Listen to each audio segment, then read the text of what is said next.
1 Roi 17, 18 et 19 nous donnent essentiellement l'histoire d'Élie. Il revient un peu plus tard en 2 Rois, mais le gros de son histoire se trouve dans ces 3 chapitres.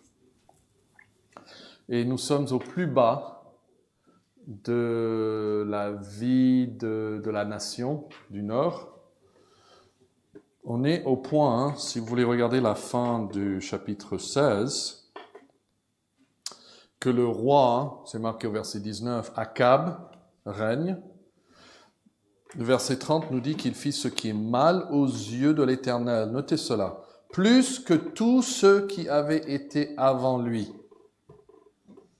Et puis un peu de sarcasme, mais comme si c'était pour lui peu de choses de se livrer au péché de Jéroboam, fils de Nébat. Jéroboam, c'est quoi le péché de Jéroboam? Quelqu'un se souvient?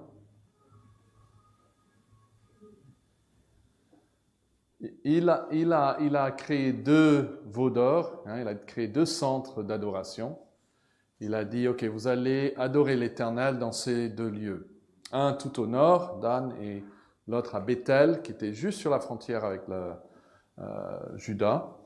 Et il ne voulait pas que les gens aillent à Jérusalem. Donc il disait, vous allez adorer l'Éternel, mais dans ces 2 lieux. Bon, tous les rois après lui ont suivi son exemple. Mais Akab va plus loin que ça.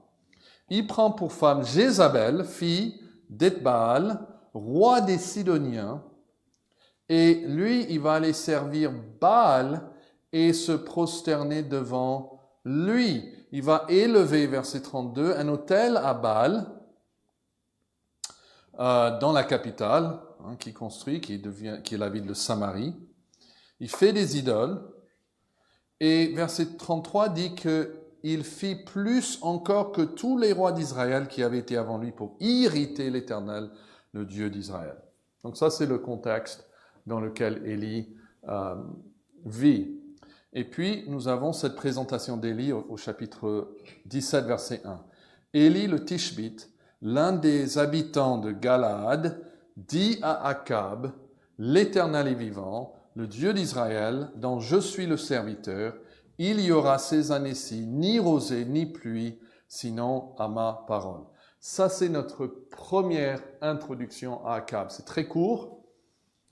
Il semble qu'il est juste un paysan. Il n'y a rien dit sur lui par rapport à ses parents ou les terres qu'il avait, etc. Mais là, il vient et il parle au roi et il annonce la famine. Vous voyez ça? Il annonce qu'il va pleuvoir et que suite à ça, il y aura une famine. Alors, la première chose qui nous est dite par rapport à lui, c'est qu'il vient à Akab et il parle. Mais ma question c'est, est-ce qu'il y a des indices ailleurs dans la Bible qu'il a fait quelque chose d'autre, même avant cela? Dans le récit biblique, est-ce que ce fait de venir au roi Akab est la première chose qu'il a faite? Oui ou non? Je vous induis vers la réponse. Il quoi? Il semble que ce soit la première fois, il est parachuté là, on ne connaît pas. Oui, dans le récit ici, c'est la première chose. Donc tu as raison par rapport à un roi.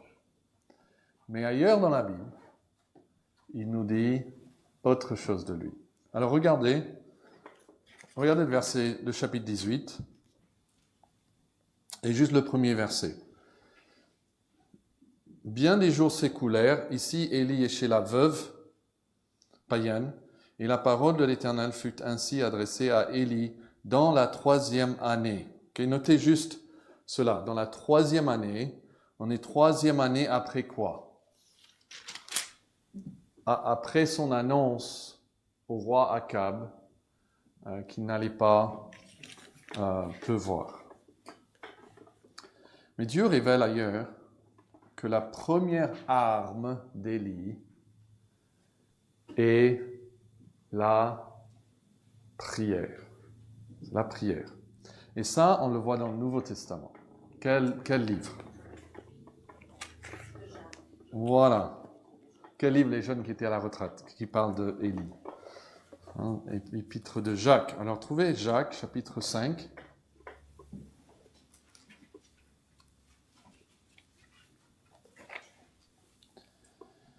Et regardez le verset 17.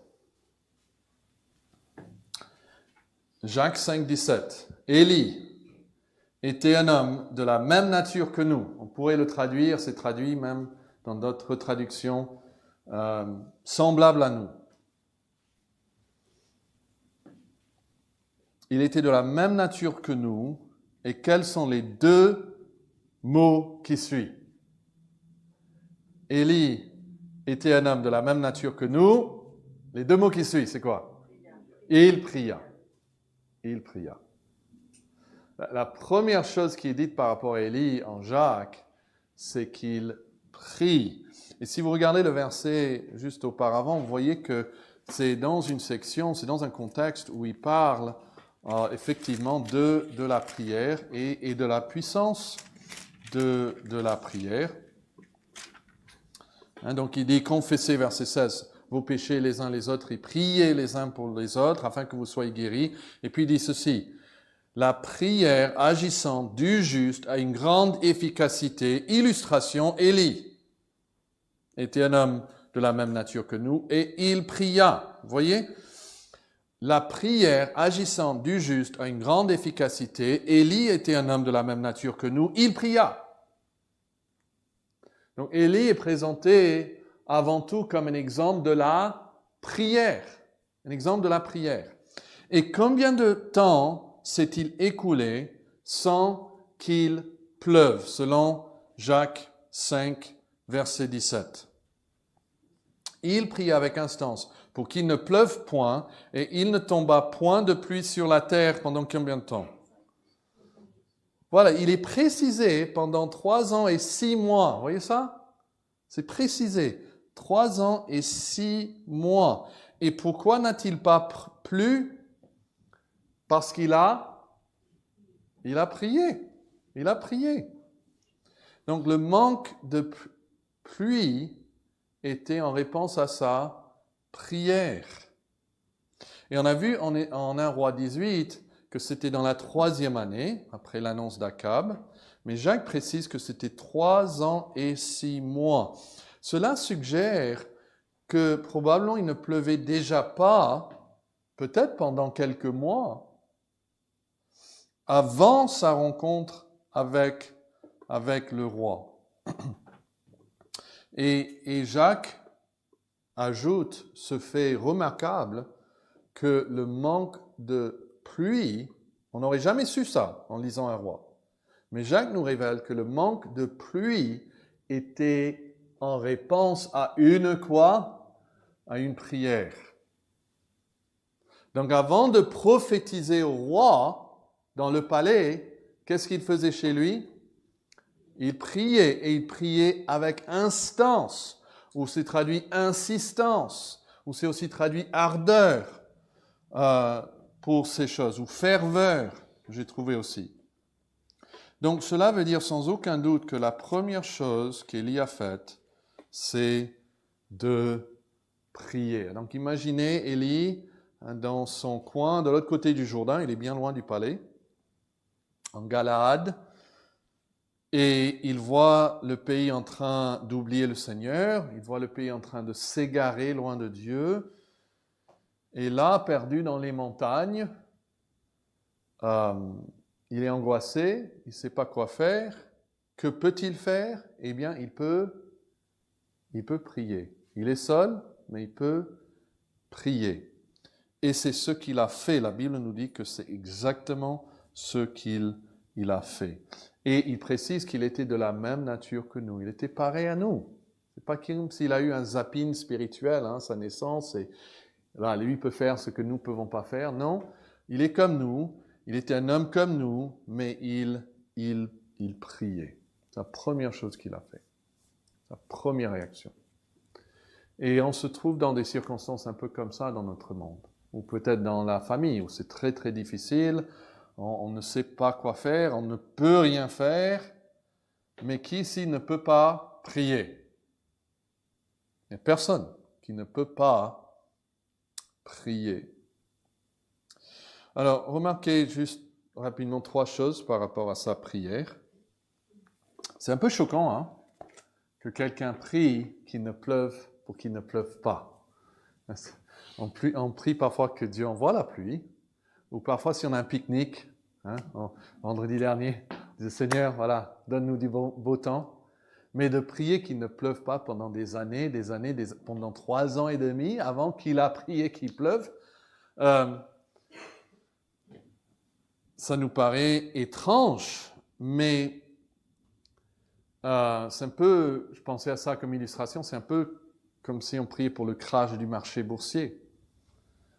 Parce que c'est toutes les finances, l'économie du pays qui va s'effondrer s'il n'y a pas la pluie. C'est même des personnes, comme des veuves, qui vont mourir de faim. Souvenez de la veuve de Sarepta. Jésus a fait en fait un grand cas de ça. Il a parlé de cette situation.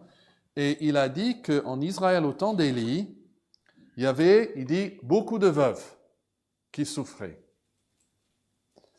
Donc, beaucoup de veuves juives sont même mortes, on peut imaginer, sans aucune intervention de Dieu. Leurs enfants sont probablement morts. Et c'est parce que Élie prie. Et ça a l'air dur, hein? Et en fait, les gens de la ville natale de Jésus, ils se fâchent à cette pensée-là. Que Élie prie, mais que surtout que Dieu envoie Élie pour aider une veuve païenne et pas des veuves juives. Ils sont tellement remontés contre Jésus qu'ils essayent de le tuer sur le coup, là. Donc, est-ce que c'est biblique? Alors, trouvez Deutéronome, chapitre 11. Deutéronome, chapitre 11.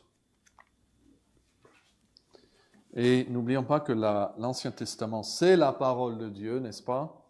Et regardez le verset 13. Deutéronome 11, verset 13. « Si vous obéissez à mes commandements, que je vous prescris aujourd'hui, si vous aimez l'Éternel votre Dieu, si vous le servez de tout votre cœur et de toute votre âme, je donnerai à votre pays quoi? La pluie en son temps, la pluie de la première et de l'arrière-saison, et tu recueilleras ton blé, ton mou, ton huile.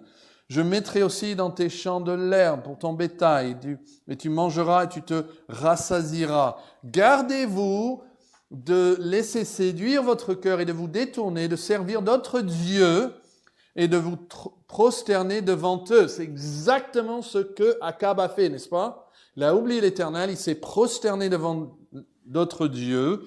Verset 17. « La colère de l'Éternel s'enflammerait alors contre vous. » Et qu'est-ce qu'il fera, verset 17? « Il fermerait les cieux et il n'y aurait point de pluie. La terre ne donnerait plus ses produits.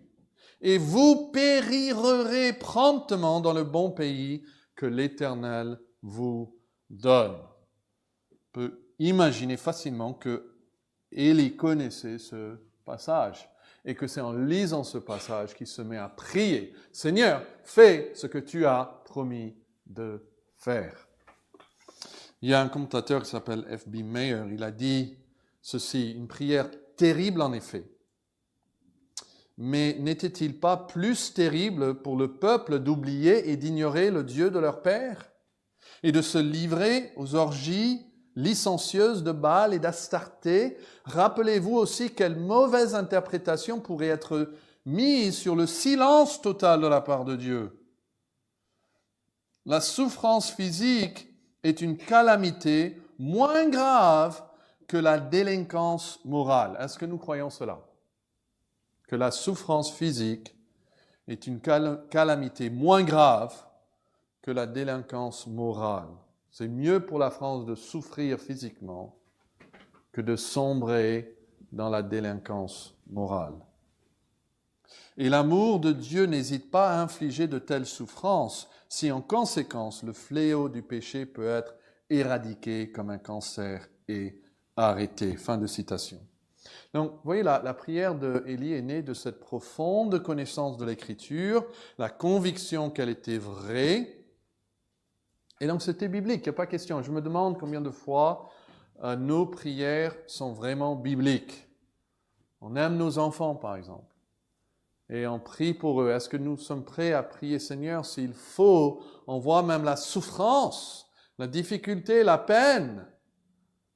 Paul parle d'un moment au fait qu'ils ont livré quelqu'un à Satan pour la destruction de la chair afin que son âme, son esprit puisse être sauvé.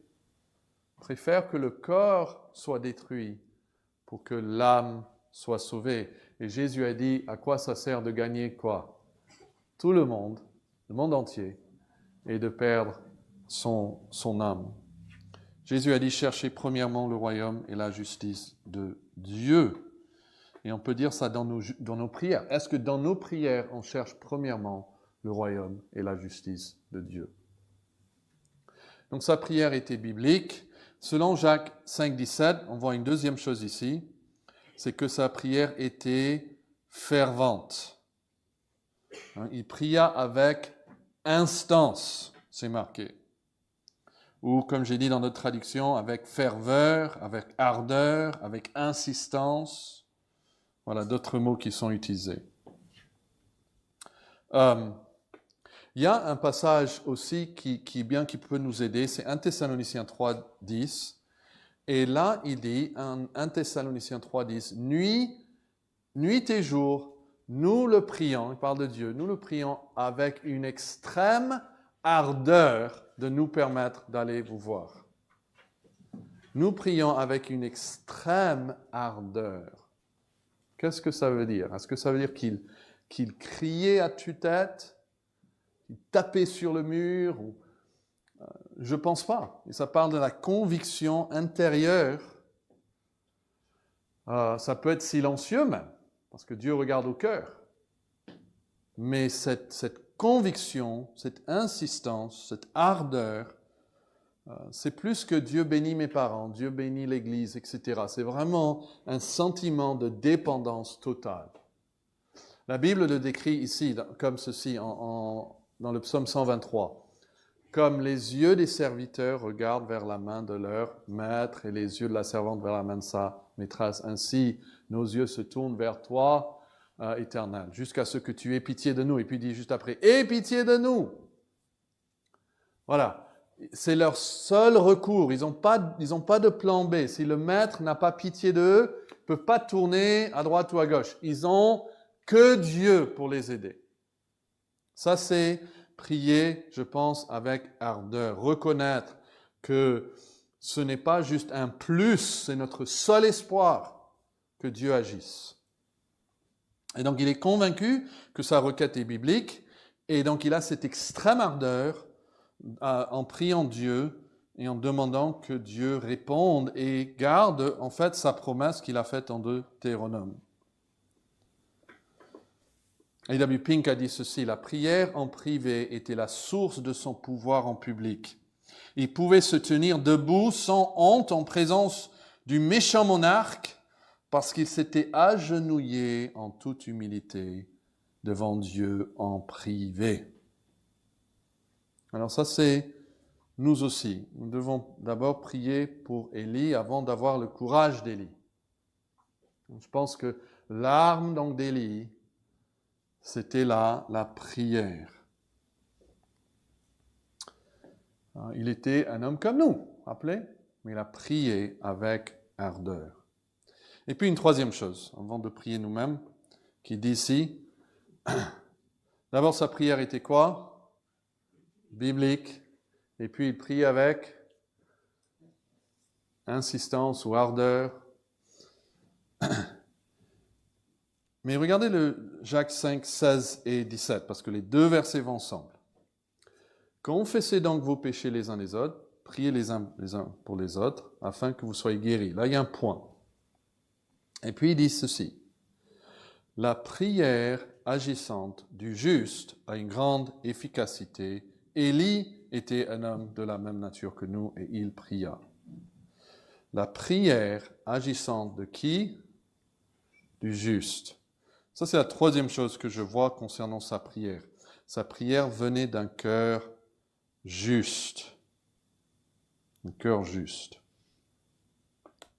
Alors, théologiquement, il faut bien qu'on comprenne que dans la Bible, il y a deux sortes de justice. Il y a la justice de Dieu qui est imputée aux croyants par la foi. Paul dit, je vais être trouvé en Christ, non avec ma justice, celle qui vient de la loi, mais avec celle qui vient de Dieu par la foi. Donc c'est sur cette base que nous sommes déclarés justes par Dieu. Nous sommes justifiés. C'est sur la base de la justice de Dieu en Jésus-Christ. Donc c'est une justice extérieure à nous, une justice étrangère, comme disait Luther. Et après, c'est crédité à notre compte. Et c'est ce que Paul exprime dans Philippiens 3 et Romains 4, par exemple. Mais une autre sorte de justice. Et en Jacques, il va souligner l'autre sorte de justice. Il va dire que l'homme est justifié non seulement par la foi, mais aussi par les œuvres. Ce n'est pas ce qui nous amène au ciel, mais c'est ce qui déclare notre nouveau statut en Jésus-Christ. Et donc il y a cette justice personnelle et pratique où nous mettons en œuvre notre salut dans ce qu'on appelle la sanctification. Et Hébreu va dire même que sans la sanctification, personne ne verra le Seigneur.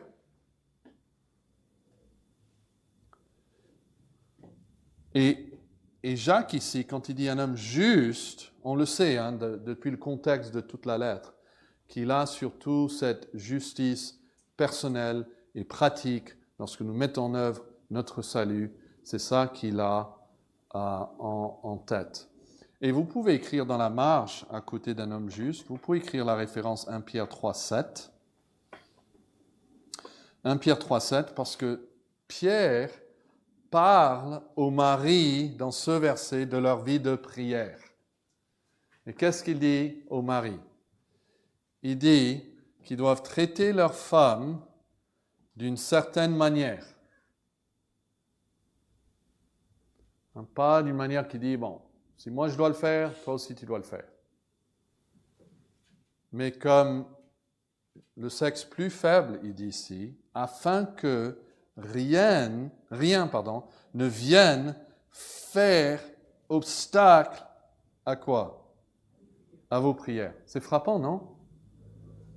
Que s'ils n'ont pas une certaine relation avec leur femme,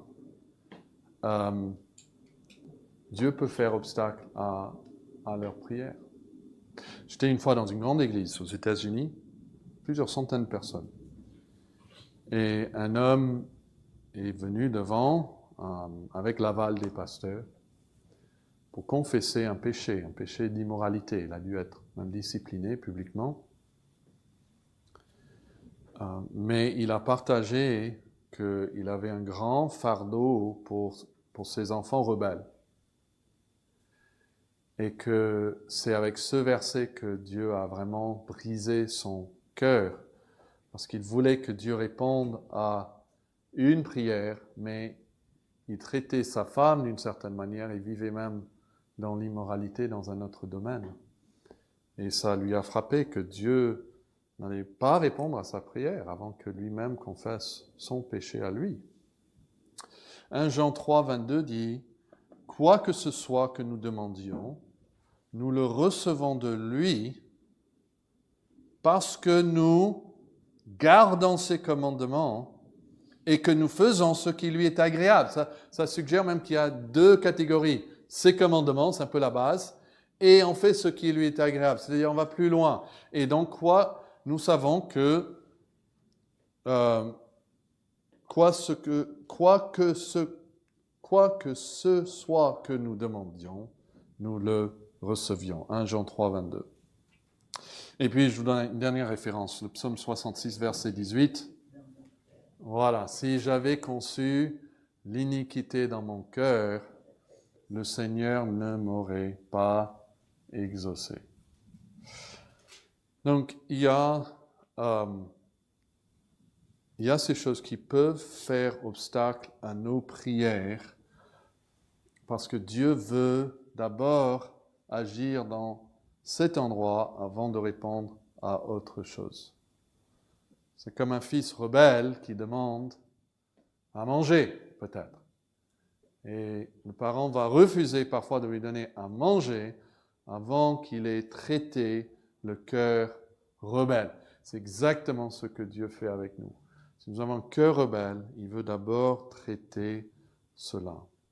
Donc, quelle était l'arme, la première arme d'Élie dans son ministère? Jacques nous dit que c'était avant tout la prière. Avant d'aller en public, il était devant Dieu en privé. Et c'est dans ce domaine que nous pouvons tous imiter Élie. On va peut-être jamais aller dans un palais présidentiel ou autre, mais on doit commencer dans nos chambres, dans la prière, en priant Dieu des prières bibliques, prier avec ardeur, et prier des cœurs justes. Que le Seigneur nous aide à faire cela même ce soir.